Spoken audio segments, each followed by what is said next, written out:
বিসমিল্লাহির রহমানির রহিম।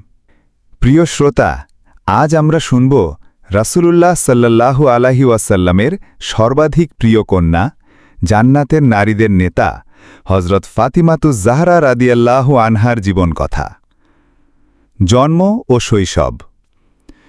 হযরত ফাতিমা রাদিয়াল্লাহু জন্ম নেন মক্কার সম্মানিত কুরাইশ বংশে মহানবী হযরত মুহাম্মদ এবং উম্মুল মুমিনিন খাদিজা রাদিয়াল্লাহু এর ঘরে।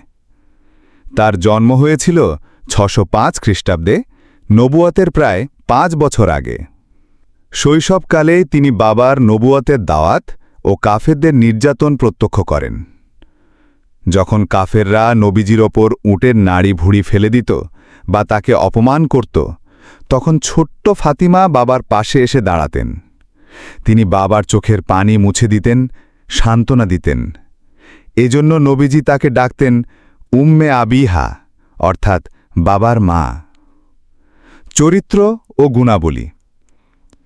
তিনি ছিলেন বিনয়ী, পরহেজগার, ইবাদতপ্রিয় ও ত্যাগী নারী। অল্পতেই খুশি থাকতেন।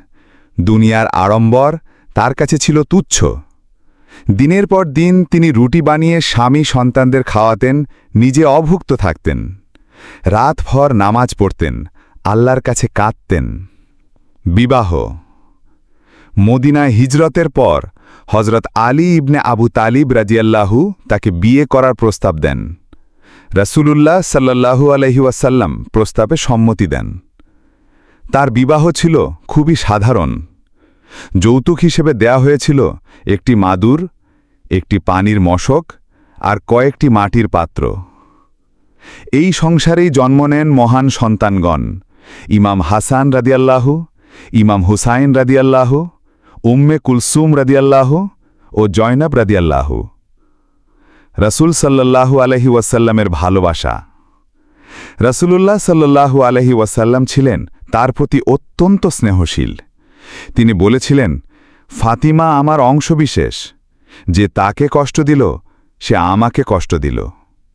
তিনি আরও বলেছিলেন, ফাতিমা জান্নাতের নারীদের নেতা। রাসূল সফর থেকে ফিরলে প্রথমেই ফাতিমা রাদিয়াল্লাহু এর ঘরে যেতেন। রাসূলের ইন্তেকালের পর ফাতিমা রাদিয়াল্লাহু ভীষণ কষ্ট পান। তার হৃদয় শোকে ভেঙে যায়। সাহাবীগণ বলেন, নবীজির মৃত্যু সংবাদ শোনার পর তিনি খুব বেশি হাসতেন না। তিনি স্বামী আলী রাদিয়াল্লাহু ও সন্তানদের নিয়ে নীরবে জীবন কাটাতেন। মাত্র ৬ মাস পর তিনি আল্লাহর ডাকে সাড়া দেন। ইন্তেকাল।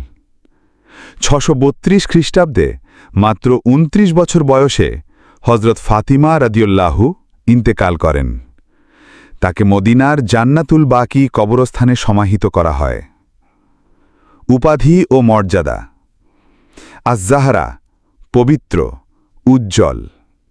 উম্মে আবিহা, বাবার মা। সাইয়্যিদাতুন নিসা আহলিল জান্নাহ, জান্নাতের নারীদের নেতা। শিক্ষণীয় দিক। হযরত ফাতিমা রাদিয়াল্লাহু এর জীবন আমাদের জন্য শিক্ষার ভাণ্ডার। পরিবারে ধৈর্য ও ভালোবাসা রাখা, দুনিয়ার আড়ম্বরকে তুচ্ছ জ্ঞান করা, আল্লাহর ইবাদতে নিবেদিত থাকা, সন্তানদের ইসলামী আদর্শে গড়ে তোলা, এ সব গুণাবলী প্রতিটি মুসলিম নারী পুরুষের জন্য আদর্শ।